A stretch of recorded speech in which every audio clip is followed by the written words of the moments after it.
Hi, today we're going to look at a really cool feature of the 4 Series MSO called Spectrum View. Now, a lot of oscilloscope users tend to sometimes want to see signals in the RF domain, and previously they had to rely on an FFT, which isn't always as usable or as accurate as a dedicated spectrum analyzer. But with Spectrum View, we've come up with something a little bit different than FFT. So I'm looking at a spread spectrum clock around about the 98 megahertz, which I can just confirm by opening up the measurement tab.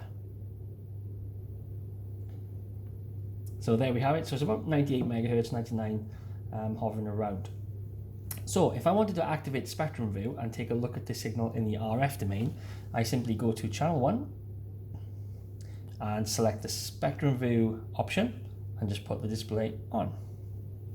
So there I have now an RF domain view of the same signal input in channel 1, and it's completely independent. So even if I was to adjust my acquisition on my time domain, it does not affect my spectrum view.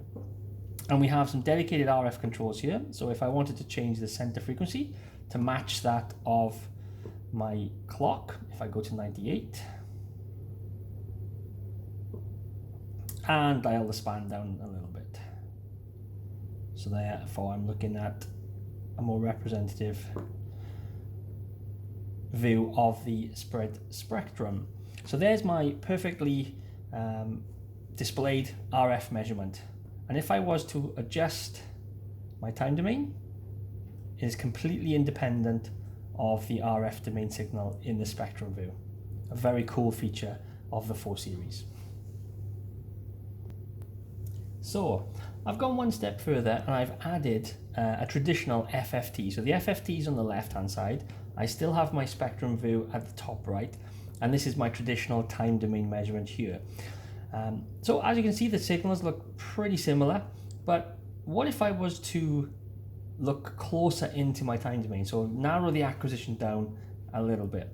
And as you can see, as I'm going and changing my horizontal and looking at a more narrower signal, my FFT then becomes pretty unusable in terms of making any accurate measurements. And I mean, even if I wanted to go and look at the individual waveforms of the clock, then my FFT then is just, it's basically a straight line, which is pretty useless for taking measurements.